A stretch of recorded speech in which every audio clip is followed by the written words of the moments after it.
एक डेफिनेशन देखते हैं कंसिस्टेंट सिस्टम की। कंसिस्टेंट सिस्टम क्या होंदा है? A system of equations is said to be consistent if its solution exist. Solution क्या हो सकता है? वन सोल्यूशन भी हो सकता है जिन्होंने यूनीक सोल्यूशन कहते हैं, और इनफाइनाइटली मैनी सोल्यूशन भी हो सकते हैं जिन्होंने मोर सोल्यूशन कहते हैं।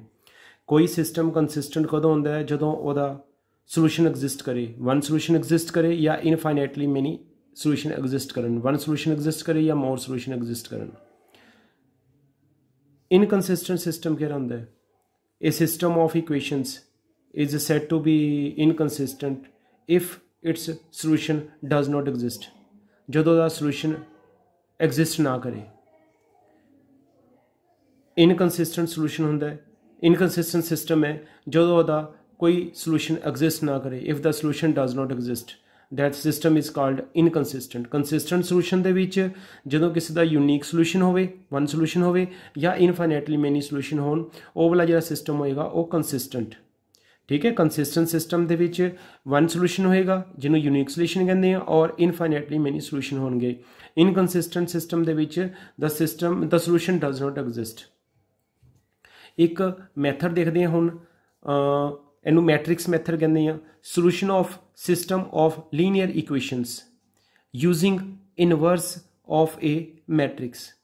असी लीनियर इक्वेशंस का सोल्यूशन फाइंड करना है। Solution of system of linear equations using inverse of A matrix. Inverse of A matrix नू यूज करते हुए असी लीनियर इक्वेशंस का सोल्यूशन देखना है कि मैथड है।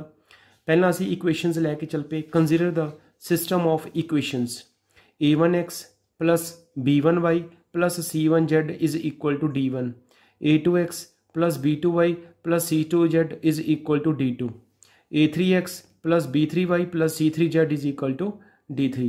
यह ਜਿਹੜੀਆਂ तीन इक्वेशंस आ गई हैं, इन्होंने इक्वेशंस ਨੂੰ ਅਸੀਂ इस फॉर्म 'ਚ लिख सकते हैं। The system of equations can be written as, किस तरह लिखांगे? a1 b1 c1 ਜਿਹੜੇ xyz ਦੇ ਕੋਫੀਸ਼ੀਐਂਟ है, a2 b2 c2 ਜਿਹੜੇ xyz ਦੇ ਕੋਫੀਸ਼ੀਐਂਟ है, a3 b3 ਤੇ c3 ਜਿਹੜੇ xyz ਦੇ ਕੋਫੀਸ਼ੀਐਂਟ है। ਨਾਲ ਕਿੰਨਾ ਆਏਗਾ ਮੇਰੇ ਕੋਲ xyz ਜਿਹੜੀ ਵੇਰੀਏਬਲਸ है x y ਤੇ z, ਤੇ ਰਾਈਟ ਸਾਈਡ ਤੇ ਜਿਹੜੇ ਕਨਸਟੈਂਟ ਹੈਗੇ ਉਹ ਕਿੰਨਾ ਆਏਗਾ? d1 d2 ਤੇ d3। ठीक है, ਇਹ ਵਾਲੀ ਇਕੁਏਸ਼ਨਸ ਨੂੰ ਅਸੀਂ ਇਸ ਫਾਰਮ 'ਚ ਲਿਖ ਸਕਦੇ ਹਾਂ। The system of equations can be written as, ਜਿਹੜੇ ਐਕਸ ਵਾਈ ਜ਼ੈਡ ਦੇ ਕੋਫੀਸ਼ੀਐਂਟਸ ਹੋਣਗੇ ਉਹਨਾਂ ਨੂੰ ਮੈਟ੍ਰਿਸਿਸ 'ਚ ਲਿਖ ਲੈਣਾ, ਨਾਲ ਜਿਹੜੇ ਵੇਰੀਏਬਲਸ ਹੈਗੇ ਐਕਸ ਵਾਈ ਜ਼ੈਡ ਉਹ ਲਿਖਾਂਗੇ, ਰਾਈਟ ਸਾਈਡ 'ਤੇ ਜਿਹੜੇ ਕੌਨਸਟੈਂਟ ਟਰਮਸ ਆਉਣਗੀਆਂ, ਠੀਕ ਹੈ, ਉਹ ਆਉਣਗੀਆਂ। ਇਹ ਜਿਹੜੀ ਫਾਰਮ ਹੁੰਦੀ ਹੈ ਇਹਨੂੰ ਅਸੀਂ ਕਹਿੰਦੇ ਹਾਂ A X is equal to B form और A X is equal to B form, where A की होएगा जरा पहला मैट्रिक्स है a1 b1 c1 a2 b2 c2, उन्होंने असी ए मैट्रिक्स नाम देता कैपिटल ए, कोमा एक्स केरा होएगा जरा स्मॉल एक्स वाई जेड होएगा, कोमा बी की होएगा जो राइट साइड ते constant term C d1 d2 ते d3।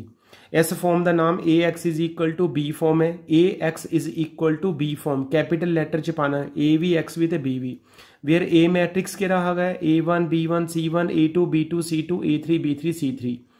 एक्स मैट्रिक्स केरा है स्मॉल एक्स वाई जेड, तो बी मैट्रिक्स केरा है d1 d2 ते d3। हुण इहदा मैथड है, सब तो पहला असी फस्ट केस करन लगे हां। फस्ट केस की है? असी जिहड़ा ए मैट्रिक्स दिता होया सानू स्टेटमेंट दे विच, असी इहदा डिटरमिनेंट निकालांगे। जे तां इहदा डिटरमिनेंट 0 दे इक्वल नहीं गा, फिर असी फस्ट केस करते पे हैं जिन्हों कहते पे हैं if A is non singular. Non singular का मतलब है कि जो डिटरमिनेंट का आंसर 0 के इक्वल नहीं है। की फॉर्म है साडे कोल A X is equal to B form, असी दोनों साइड उपर ए इनवर्स दे नाल प्री मल्टीप्लाई कर दिता, इधर भी ए इनवर्स नाल मल्टीप्लाई करता, इधर भी करता। प्री मल्टीप्लाई का मतलब होंदा है कि जिहड़ा असी मैट्रिक्स नाल मल्टीप्लाई करते पे हैं लैफ्ट साइड से करते पे हैं। ए इनवर्स ते ए नूं कंबाइन कर देना, एक्स अद्धे लिख लेना, इधर ए इनवर्स बी आ गया। ए इनवर्स नूं ए नाल मल्टीप्लाई करांगे आई आंदा है, याद भी रखना है ए इंटू ए इनवर्स या फिर ए इनवर्स इंटू ए, इहदा आंसर आई हुंदा है आइडेंटी मैट्रिक्स। ए इनवर्स नूं ए नाल मल्टीप्लाई करांगे आई आएगा, एक्स ने एक्स ही रहना, नाल आएगा ए इनवर्स बी। आई नूं एक्स नाल मल्टीप्लाई करांगे एक्स आएगा, राइट साइड ते कितना आएगा A inverse B. X is equal to A inverse B. जिहड़ा इह वाला मैथड हुंदा है इहनूं असीं कहंदे हैगे आ मैट्रिक्स मैथड। ठीक है, इस मैथड का नाम की है? Matrix method. This method of solving system of equations is known as matrix method. Second case है इफ ए इज सिंगुलर। पहला असी केस किया if A is non singular, मतलब डिटरमिनेंट 0 के इक्वल जे ना हो, पर सपोज कर लो जो डिटरमिनेंट 0 के इक्वल हो जाए, जिन्हों कहते पे इफ ए इज सिंगुलर, फिर की है दैन असी फाइंड करना है। फाइंड की करना है adjoint of A. Adjoint of A B ना मल्टीप्लाई कर देना है। अर्जॉइंट ऑफ ए बी ना मल्टीप्लाई कर देना है। हुण दो पॉसिबिलिटी हो सकती हैं। अर्जॉइंट ऑफ ए बी ना मल्टीप्लाई करिए, हो सकता उसका आंसर 0 ना आए। If adjoint of A into B is not equal to 0, असी कहांगे then the solution does not exist. then the solution does not exist and the system is inconsistent। तो जो सिस्टम होएगा वो इनकंसिस्टेंट होएगा। ठीक है, सिस्टम की होएगा इनकंसिस्टेंट। दूसरी पॉसिबिलिटी यह हैगी है कि हो सकता है अर्जॉइंट ए बी ना मल्टीप्लाई करिए साडा आंसर 0 आ जाए। जो अर्जॉइंट ए बी ना मल्टीप्लाई करिए साडा आंसर 0 आएगा, फिर साडे कोल दो पॉसिबिलिटी हो सकती हैं, या तो सोल्यूशन इनफाइनाइटली मैनी होणगे तो या फिर नो सोल्यूशन होणगे। या तो सोल्यूशन इनफाइनाइटली मैनी होणगे या फिर नो सोल्यूशन होणगे। जो इनफाइनाइटली मैनी होणगे द सिस्टम कंसिस्टेंट होएगा, जो नो सोल्यूशन होएगा द सिस्टम इनकंसिस्टेंट होएगा। दोबारा फिर समझ लो, अर्जॉइंट ऑफ ए बी ना मल्टीप्लाई करना है। जे तो अर्जॉइंट ए बी ना मल्टीप्लाई करके आंसर 0 नहीं आया तो असीं लिखांगे the solution does not exist, the system is inconsistent. पर जे अर्जॉइंट ए बी ना मल्टीप्लाई किया साडा आंसर 0 आ गया तो असीं कहांगे कि जो सोल्यूशन है वो इनफाइनाइटली मैनी भी हो सकता है या फिर नो सोल्यूशन हो सकता, दोनों च एक होएगा। जे इनफाइनाइटली मैनी सोल्यूशन होएगा तो जो सिस्टम होएगा वो कंसिस्टेंट होएगा। जो नो सोल्यूशन होएगा तो जो सिस्टम होएगा वो इनकंसिस्टेंट होएगा। ठीक है, यह मैथड है जरा असीं हुण करना है। इहदे रिलेटेड एग्जाम्पल्स करांगे। ठीक है, फर्स्ट एग्जाम्पल देखो, एग्जाम्पल है सॉल्व बाय मैट्रिक्स मैथड। साडे कोल इक्वेशन है 2x + 5y is equal to 1। दो ही वेरीएबल है x ते y, पहला एक दो वेरीएबल वाली एग्जाम्पल करते हैं। दूसरी है 3x + 2y is equal to 7। यह दो इक्वेशन दिती हुई हैं, इनू असीं मैट्रिक्स मैथड दे नाल सोल्व करना है। की मैथड है, पहला असीं लिखांगे the given equations are 2x + 5y is equal to 1, 3x + 2y is equal to 7। फिर लिखांगे these equations can be written as, ਜਿਹੜੀਆਂ ਵਾਲੀਆਂ ਇਕੁਏਸ਼ਨਸ ਹੈ ਇਹਨਾਂ ਨੂੰ ਅਸੀਂ ਇਸ ਫਾਰਮ 'ਚ ਲਿਖ ਸਕਦੇ ਹਾਂ। ਮੈਟ੍ਰਿਕਸ ਦੇ ਵਿੱਚ ਕੀ ਆਏਗਾ, ਜਿਹੜੇ ਐਕਸ ਵਾਈ ਦੇ ਕੋਫੀਸ਼ੀਐਂਟਸ ਹੈਗੇ ਉਹ ਆਣਗੇ, ਨਾਲ ਮੈਟ੍ਰਿਕਸ ਵਿੱਚ ਕੀ ਆਏਗਾ, ਜਿਹੜੇ ਵੇਰੀਏਬਲਸ ਹੈਗੇ ਐਕਸ ਵਾਈ। ਰਾਈਟ ਸਾਈਡ ਤੇ ਕੀ ਆਏਗਾ 1 ਤੇ 7। ਠੀਕ ਹੈ, 1 ਤੇ 7। ਇਸ ਫਾਰਮ ਦਾ ਨਾਮ ਕੀ ਹੈ, ax is equal to b form और ax is equal to b, where a matrix किहड़ा है 2 5 3 2, कॉमा एक्स मैट्रिक्स किहड़ा है साडे कोल X Y, comma B matrix कितना है 1 7 1 ते 7। बी मैट्रिक्स कितना 1 ते 7। हुण सब तो पहला की करींदा है इस मैथड दे विच डिटरमिनेंट ऑफ ए निकाल लैंदा है। जिहड़ा ए वाला ए मैट्रिक्स है इहदा डिटरमिनेंट निकाल लो, इनू डिटरमिनेंट च लिख लो तो एक्सपैंड कर दो। 2 नूं 2 नाल मल्टीप्लाई करांगे 4 तो 3 नूं 5 नाल मल्टीप्लाई करांगे -15। 4 चो 15 माइनस कितना, कितना आंसर आ गया साडे कोल -11। असीं लिखांगे which is not equal to 0, therefore A inverse exist. Inverse exist कदों करता है, जो डिटरमिनेंट का आंसर 0 के इक्वल नहीं गा। इस तो बाद असीं हुण निकालांगे कोफैक्टर्स।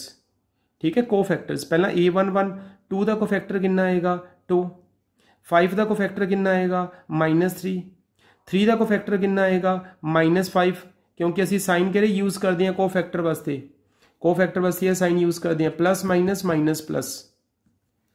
2 का साइन पॉजिटिव आता है पर 5 का साइन किहड़ा लवांगे असीं माइनस का, इसलिए -3 है। 3 का साइन किहड़ा लवांगे माइनस का, इसलिए -5 है। तो 2 का कोफैक्टर की आएगा 2। जो असीं कोफैक्टर्स निकाल लेते, इस तो बाद असीं निकालना अर्जॉइंट।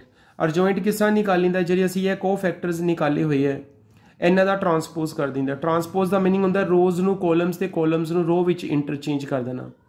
उस तो बाद असी इनवर्स का फॉर्मूला लगाना, ए इनवर्स का की फॉर्मूला होंदा adjoint of A over determinant of A. बाहर 1 ओवर डिटरमिनेंट ऑफ ए की वैल्यू आ जाएगी, डिटरमिनेंट ऑफ ए की वैल्यू -11 है, तो नाल अर्जॉइंट ऑफ ए की वैल्यू आ जाएगी 2 -5 -3 ते 2। ठीक है, ए इनवर्स निकाल के इस तो बाद है स्टैप हुण मैं लिखांगा now ax is equal to B form.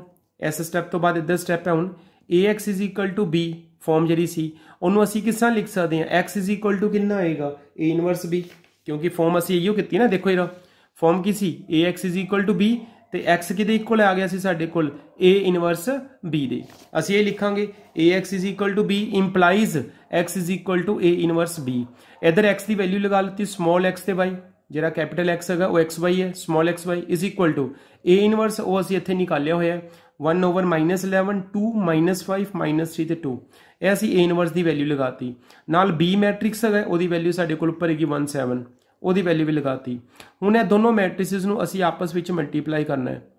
First row first column, first row ਨੂੰ फर्स्ट ਕੋਲਮ ਨਾਲ ਮਲਟੀਪਲਾਈ ਕਰਨਾ ਹੈ। ਪਹਿਲੇ ਐਲੀਮੈਂਟ ਨੂੰ ਪਹਿਲੇ ਦੇ ਨਾਲ, ਦੂਸਰੇ ਐਲੀਮੈਂਟ ਨੂੰ ਦੂਸਰੇ ਨਾਲ। 2 ਨੂੰ 1 ਨਾਲ ਮਲਟੀਪਲਾਈ ਕਰਾਂਗੇ 2 ਆਏਗਾ, -5 ਨੂੰ 7 ਨਾਲ ਮਲਟੀਪਲਾਈ ਕਰਾਂਗੇ -35। फिर second row first kolam, second row first kolam -3 ਨੂੰ 1 ਨਾਲ ਮਲਟੀਪਲਾਈ ਕਰ ਦੇਣਾ -3, 2 ਨੂੰ 7 ਨਾਲ ਮਲਟੀਪਲਾਈ ਕਰ ਦੇਣਾ ਕਿੰਨਾ ਆਏਗਾ 14। ਇਸ ਤੋਂ ਬਾਅਦ 2 प्लस ਦਾ 35 माइनस ਦਾ 35 ਚ 2 माइनस कर देने -33 आएगा, 14 ਚ 3 माइनस कर देने 11 आएगा। ਹੁਣ ਜਿਹੜਾ ਬਾਹਰ 1/-11 ਹੈ ਇਹ ਵਾਲੇ -11 ਦੇ ਨਾਲ फर्स्ट टर्म ਨੂੰ ਵੀ डिवाइड कर दो, -11 ਦੇ ਨਾਲ सैकेंड ਨੂੰ ਵੀ डिवाइड कर दो। -11 ਦੇ ਨਾਲ -33 ਨੂੰ डिवाइड करोगे 3 बचेगा, -11 ਦੇ ਨਾਲ 11 ਨੂੰ डिवाइड करोगे तो -1 बचेगा। ਇਹਦਾ मतलब है x ਦਾ आंसर 3 आ गया तो y ਦਾ आंसर कितना आएगा -1। लास्ट इस तरह आंसर लिख लेना x is equal to 3 y is equal to -1, ये आंसर आएगा। ਹੁਣ एक एग्जाम्पल देखते हैं जिहदे विच 3 वेरीएबल्स है x y z। Solve by matrix method 2x + y - z is equal to 6, 3x - y + 2z is equal to 3, x + 2y - z is equal to 5। सब तो पहला सोल्यूशन च की लिखांगे द गिवन इक्वेशनस आर, जिहड़ियां सानूं equations दित्ती हुई हैं असीं वो वाली इक्वेशनस लिख लेती हैं। आगे लिखांगे these equations can be written as, ਇਹ ਵਾਲੀਆਂ ਇਕੁਏਸ਼ਨਸ ਨੂੰ ਅਸੀਂ ਇਸ ਫਾਰਮ 'ਚ ਲਿਖ ਸਕਦੇ ਹਾਂ। x ਦਾ ਕੋਐਫੀਸ਼ੀਐਂਟ 2 ਹੈ, y ਦਾ 1 ਹੈ, z ਦਾ -1 ਹੈ, 2 1 -1। x ਦਾ ਕੋਐਫੀਸ਼ੀਐਂਟ 3 है, y ਦਾ -1 है, z ਦਾ 2 है, 3 -1 ਤੇ 2। फिर आएगा 1 2 ਤੇ -1, z ਦਾ ਕੋਐਫੀਸ਼ੀਐਂਟ -1, माइनस प्लस का ख्याल रखना होगा। नाल आएगा XYZ इज इक्वल टू कितना आएगा 636, जो राइट साइड ते कॉन्स्टेंट टर्म है 636। हुन इस फॉर्म का नाम की है और AX is equal to B form where A केड़ा मैट्रिक्स है फर्स्ट वाला 2 1 -1 3 -1 2 1 2 -1 A मैट्रिक्स है, कॉमा X मैट्रिक्स केड़ा है small XYZ, comma B matrix केड़ा है 6 3 5 6 3 ते 5। सब तो पहला काम की करना है डिटर्मिनेंट निकालने का। डिटर्मिनेंट असी डिटर्मिनेंट निकालांगे, सब तो पहला डिटर्मिनेंट निकालना है।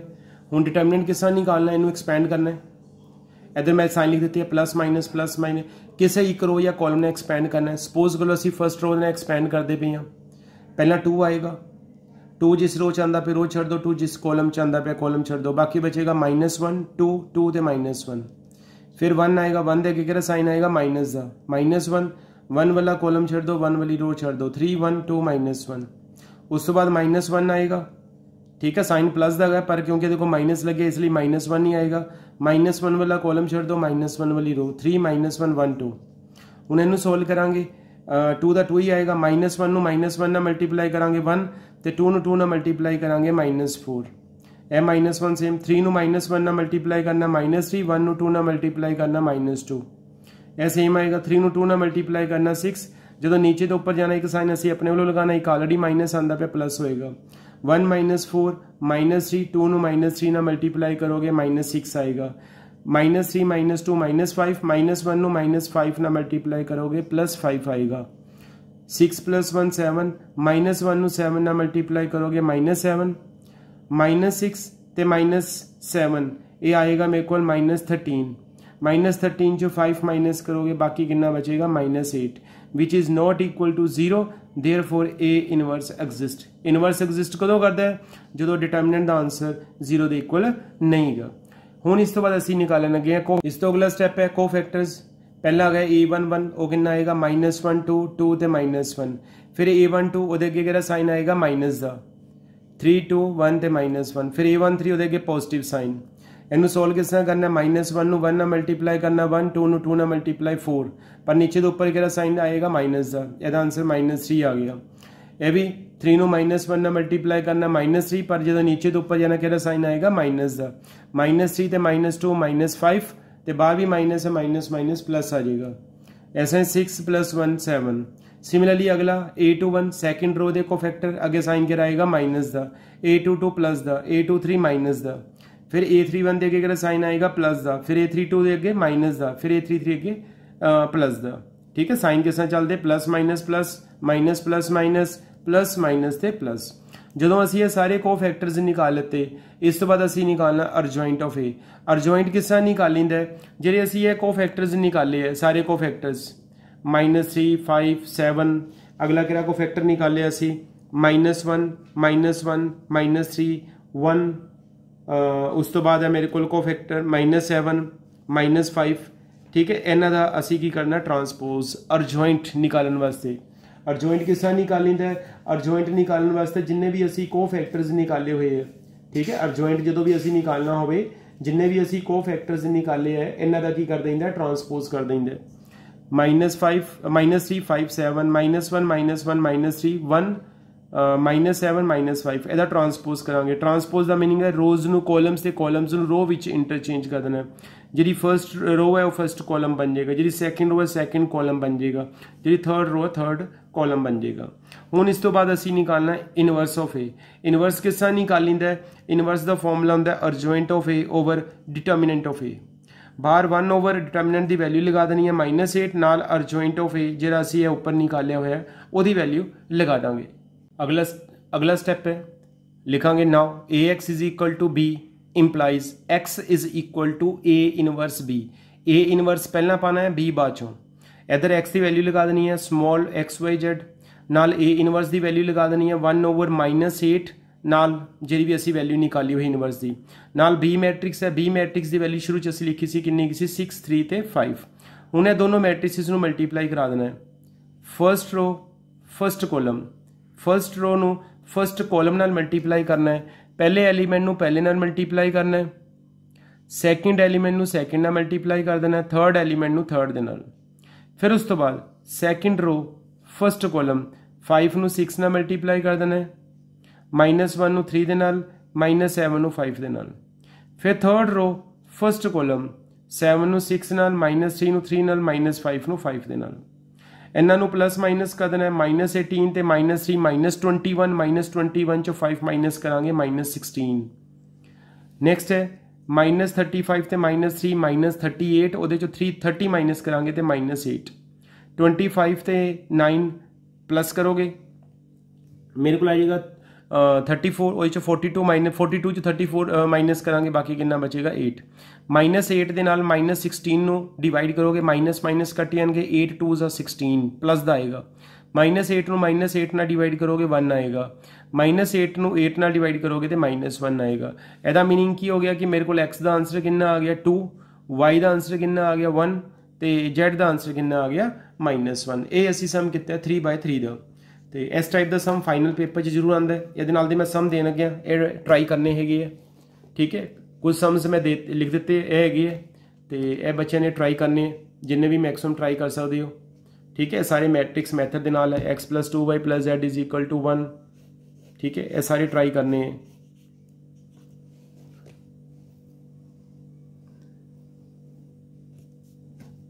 तो कुछ सम्स इधर भी है ये भी बच्चे ट्राई कर सकते हैं। प्रैक्टिस है जिन्ने ज़्यादा तो ज़्यादा सम्स ट्राई करोगे ठीक है उन्नी ताड़ी प्रैक्टिस ज़्यादा होएगी ठीक है। सारे मैट्रिक्स मैथड के नाल दे सम्स है हूँ जिस तरह एक सम है x - y + z = 2 x का कोफिशिएंट 1 है y का -1 है z का 1 है। नैक्सट है 2x - y z है ही नहीं है x का कोफिशिएंट 2 लवांगे y का -1 z नहीं गया तो उन्होंने 0 लवांगे 0 जिस हम उन्हें मेरे को x नहीं गया मीनिंग x का कोफिशिएंट 0 आएगा y का 2 तो z का कितना आएगा -1। जरा सैकेंड पार्ट है 2x - y + z = -3 x का कोफिशिएंट 2 है y का -1 है z का 1 है। नैक्सट है 3x x का कोफिशिएंट 3 है जरा ए वाला माइनस है z के नाल है y है ही नहीं y का कोफिशिएंट 0 आएगा z का कोफिशिएंट कितना आएगा -1 ये जरा माइनस है z के नाल है ये भी x का कोफिशिएंट 2 है y का 6 है z है नहीं उन्होंने कितना लवांगे असी 0 ठीक है। ये भी सम नाल ट्राई करने जिन्हें भी मैक्सिमम हो सकते जो कोई कोफिशिएंट नहीं दिता हो टर्म नहीं दी हुई वेरीएबल वह कोफिशिएंट तुसीं 0 लै लेना होगा ठीक है, ये ट्राई करने 2/2 ਦੇ ਵੀ ਸਮਸ ਹੈਗੇ ਹੈ, ਇਹ ਵੀ ਟਰਾਈ ਕਰਨੇ ਹੈ। ठीक है, 2/2 ਦੇ ਮੇਰੇ ਕੋਲ ਸਮਸ ਹੈ, ਇਹ ਵੀ ਬੱਚੇ ਨੇ ਟਰਾਈ ਕਰਨੇ ਹੈ। ਇਹਦਾ 3/3 ਦੇ ਹੈ ਤੇ ਇਹ 2/2 ਦੇ ਸਮਸ ਹੈ, ਜਿਹ 'ਚ 2 ਵੇਰੀਏਬਲਸ ਆਉਂਦੇ ਪਏ ਹੈ। 3x - 2y 7 ਹੈ, ਜਿਹੜੀ ਤੁਹਾਨੂੰ ਫਸਟ ਐਗਜ਼ਾਮਪਲ ਕਰਾਈ ਸੀ। ठीक है, ये भी नाल ट्राई करने हैं 2/2 वाले भी।